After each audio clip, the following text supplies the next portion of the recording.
आज हम बात कर रहे हैं मोल कॉन्सेप्ट। तो मोल कॉन्सेप्ट से रिलेटेड दो चीजें हमने कल डिस्कस की थी, मॉलिक्यूलर वेट और मोल का रिलेशनशिप और नंबर ऑफ पार्टिकल्स और मोल का रिलेशनशिप। आज हम बात कर रहे हैं मोल का relationship with volume of gas, क्योंकि हम पहले बात कर चुके हैं जब भी हम गैस की बात करते हैं तो उसके केस में हम बात करते हैं वॉल्यूम की।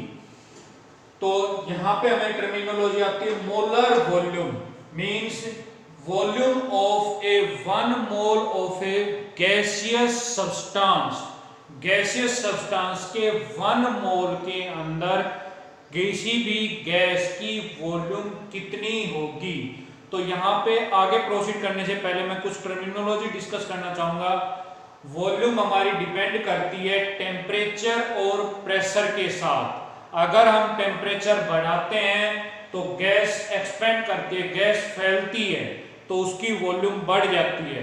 और अगर हम प्रेशर अप्लाई करते हैं, दबाव डालते हैं, तो गैस की वॉल्यूम घट जाती है। तो गैस की वॉल्यूम टेम्परेचर और प्रेशर के साथ वेरी करती है। उसी के साथ तीन यहाँ पे टर्मिनोलॉजी डिस्कस होती है। STP, standard temperature and pressure condition, जिसमें हम लेके चलते हैं temperature 0 degree Celsius, pressure 1 bar. NTP, normal temperature and pressure condition, यहां पे हम टेम्परेचर लेके चलते हैं 20 डिग्री सेल्सियस, प्रेशर लेके चलते हैं 1 एटमॉस्फेरिक। ये सिर्फ यूनिट का डिफरेंस है, यहाँ पे 1 बार है, यहाँ 1 एटमॉस्फेरिक है। फिर हम बात करते हैं RTP, room temperature and pressure condition, जिसमें टेम्परेचर होता है 25 डिग्री सेल्सियस, प्रेशर 1 एटमॉस्फेरिक। तो इन टर्मिनोलॉजीज की यूज करते हुए एसटीपी और एनटीपी पे मोलर वॉल्यूम हम लेके चलते हैं 22.4 लीटर एनटीपी पे भी और एसटीपी पे भी। जो हमारा टेम्परेचर का डिफरेंस आता है एनटीपी और एसटीपी में, यहाँ 0 डिग्री सेल्सियस या 20 डिग्री सेल्सियस। तो नेचुरल एक क्वेश्चन अराइज होना चाहिए था कि टेम्परेचर बढ़ाने के साथ वॉल्यूम बढ़ती है, तो यहाँ पे टेम्परेचर के साथ वॉल्यूम कम होनी चाहिए थी, यहाँ वॉल्यूम ज्यादा होनी चाहिए थी। लेकिन प्रेशर का अगर हम रिलेशनशिप निकालते हैं, जो आगे हम बात करेंगे गैसियस स्टेट वाले चैप्टर में, एटमॉस्फेरिक और बार की, तो उसमें जो जितना वेरिएशन टेम्परेचर की वजह से आता है उतना ही प्रेशर की वजह से रीअरेंज हो जाता है। तो उस वजह से हमारी वॉल्यूम हो जाती है 22.4 लीटर। तो molar volume will be volume of 1 mole of gaseous substance at NTP और STP will be 22.4 litre. I repeated this concept is applicable only case of NTP or STP and gaseous substance, not liquid. Only gaseous substance के case में ये concept applicable होगा।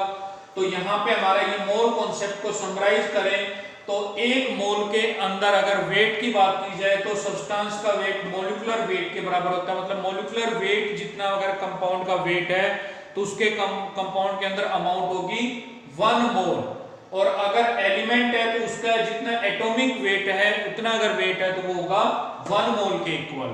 और अगर number of particles की बात की जाए तो किसी भी सब्सटेंस में, चाहे वो एलिमेंट है, कंपाउंड है, मॉलिक्यूल है, कुछ भी है, उसके अंदर 6.022 गुना 10 की शक्ति 23 नंबर ऑफ पार्टिकल्स हैं।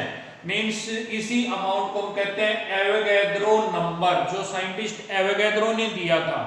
तो अगर किसी पदार्थ के अंदर एवोगैड्रो नंबर ऑफ पार्टिकल्स हैं तो उस सब्सटेंस की अमाउंट होगी 1 मोल। और आज हमने बात की है 22.4 लीटर ऑफ गैस अगर एनटीपी या एसटीपी पे है तो उसकी अमाउंट कितनी है 1 मोल। तो ये हमारा रिलेशनशिप होगा नंबर ऑफ पार्टिकल्स के बेसिस पे, मॉलिक्यूलर वेट के बेसिस पे और वॉल्यूम ऑफ गैस के बेसिस पे। और यहाँ पे कंपटीशन की जो बच्चे तैयारी कर रहे हैं उनके लिए मैं बता दूं, सबसे ज्यादा इंपॉर्टेंट टॉपिक है हमारा मोल कॉन्सेप्ट का। इससे कम 1 से 2 क्वेश्चन हर एग्जाम में, चाहे वो नीट का है, मींस अगर कोई मेडिकल की प्रिपरेशन कर रहा है, और चाहे आईआईटी जेईई का मींस इंजीनियरिंग की तैयारी कर रहा है, इनमें कम से कम 1 से 2 क्वेश्चन जरूर पूछे जाते हैं। तो अब हम डिस्कस करें इनके बेसिस पे कुछ कंपटीशन एग्जाम्स के क्वेश्चंस।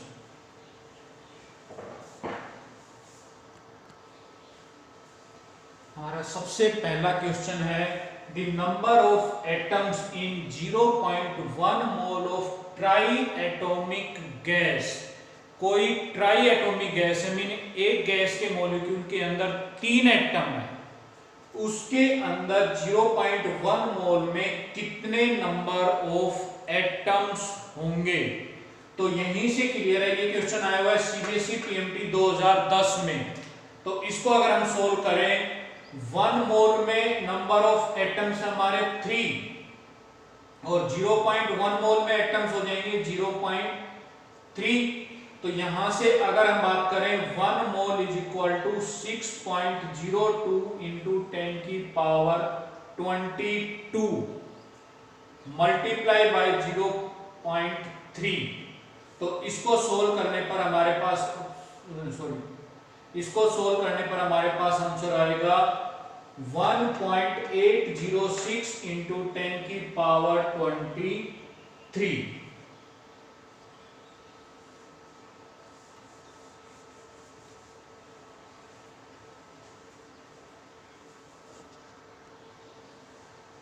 सेकेंड क्वेश्चन है हमारा, in which case is number of molecule of water maximum. तो हमारे पास 4 ऑप्शंस दी हुई हैं, इनमें किसमें नंबर ऑफ मॉलिक्यूल सबसे ज्यादा होंगे। ये क्वेश्चन है नीट 2018 का। तो यहाँ पे देखो ध्यान से, सबसे पहले हम कैलकुलेट करें 18 ml of H2O, 18 ml water के अंदर कितने मॉलिक्यूल्स होंगे। तो 18 ml का मतलब है 18 gram of water. 18 ml water का मतलब है 18 ग्राम वाटर। कैसे?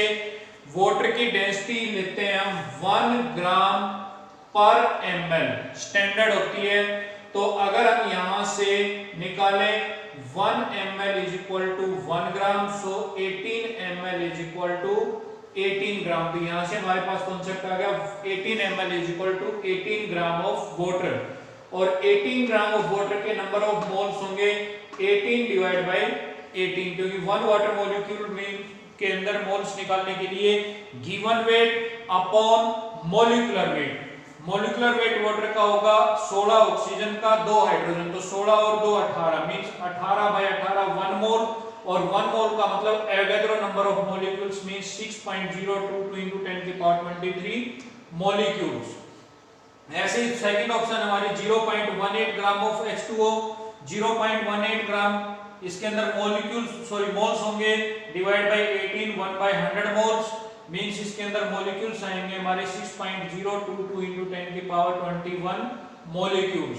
ऐसे थर्ड ऑप्शन में ये हमारी वॉल्यूम दी हुई है और वॉल्यूम का भी हमने रिलेशनशिप निकाला था 1 mole is equal to 22.4 litre means 22.4 litre is equal to 1 mole और this litre is equal to this divide by 22.4 और ये आ जाएगा 1/10,000 मोल। और इसको सोल्व करने पे नंबर ऑफ मॉलिक्यूल्स आएंगे हमारे 6.022 into 10 की पावर 19 मॉलिक्यूल्स। थर्ड ऑप्शन हमारी 10 की पावर -3 मोल्स ऑफ H2O, तो इसके अंदर नंबर ऑफ मॉलिक्यूल्स हो जाएंगे 1 mole is equal to Avogadro number of molecules और इतने मोल्स में आ जाएंगे हमारे पास 6.022 into 10 की पावर 20 मॉलिक्यूल्स। और यहां से क्लियर है सबसे ज्यादा नंबर ऑफ मॉलिक्यूल्स किस केस में आ रहे हैं हमारे 18 ml of H2O। Third question है हमारा the ratio of mass of oxygen and nitrogen in A gaseous mixture 1:4। The ratio of number of molecules मतलब कोई गैसियस मिक्सचर है जिसमें नाइट्रोजन और ऑक्सीजन गैस फिल की हुई है हमने, उसके मास का रेशियो 1:4। तो उसके अंदर मॉलिक्यूल्स का रेशियो कितना होगा। तो मास का रेशियो दिया हुआ है 1:4, उसके मोल्स का रेशियो निकालेंगे तो 1/32 मींस हम मान के चल रहे हैं 1 ग्राम ऑक्सीजन है 4 ग्राम नाइट्रोजन है, तो नंबर ऑफ मोल्स हो जाएंगे 1/32। सेम इसी टाइप से जैसे हमने यहाँ पे नंबर ऑफ मोल्स निकाले हैं और नाइट्रोजन हो जाएंगे 4/28, तो यह हो जाएगा 1/32 रेशियो 1/7।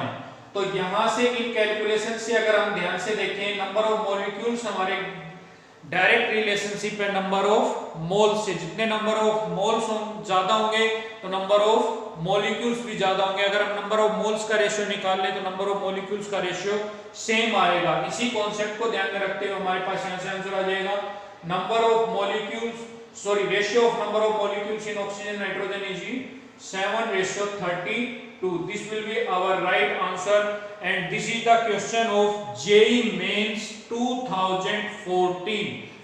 JEE Mains 2014 का क्वेश्चन है। तो ये मैंने कुछ क्वेश्चंस यहाँ पे मोल कॉन्सेप्ट के डिस्कस किए हैं। इसके बाद हम बात करेंगे मोल कॉन्सेप्ट इन्वॉल्विंग सॉल्यूशन। उस टॉपिक से ज्यादा क्वेश्चन आते हैं, लेकिन वो टॉपिक जब तक क्लियर नहीं होता जब तक हमें ये मोल कॉन्सेप्ट, सिंपल जो कॉन्सेप्ट है कि नंबर ऑफ मोल्स कैसे कैलकुलेट करते हैं, नंबर ऑफ मोल्स का मास के साथ, वॉल्यूम के साथ, नंबर ऑफ पार्टिकल्स के साथ क्या रिलेशनशिप है, हमें वो कॉन्सेप्ट समझ में नहीं आएगा। तो उससे क्वेश्चन इससे भी ज्यादा इंपॉर्टेंट है, क्योंकि उससे क्वेश्चन आने के चांसेस ज्यादा रहते हैं, इससे कम क्वेश्चन आते हैं। लेकिन इस कॉन्सेप्ट के बगैर हम उस कॉन्सेप्ट पे नहीं जा सकते, तो इसलिए ये इंपॉर्टेंट है। उसके बाद हम बात करेंगे मोल कॉन्सेप्ट इन्वॉल्विंग सॉल्यूशन, और वो टॉपिक हमारा +2 में भी इंपॉर्टेंट है। +2 में सॉल्यूशन नाम से चैप्टर है, उसमें भी आता है। तो ये topic mole concept involving solution जो हम आगे इसके बाद बात करेंगे, उसके questions board exam point of view से भी, कंपटीशन पॉइंट ऑफ व्यू से भी ज्यादा इंपॉर्टेंट है, जो हम इसके बाद बात करें। Thank you.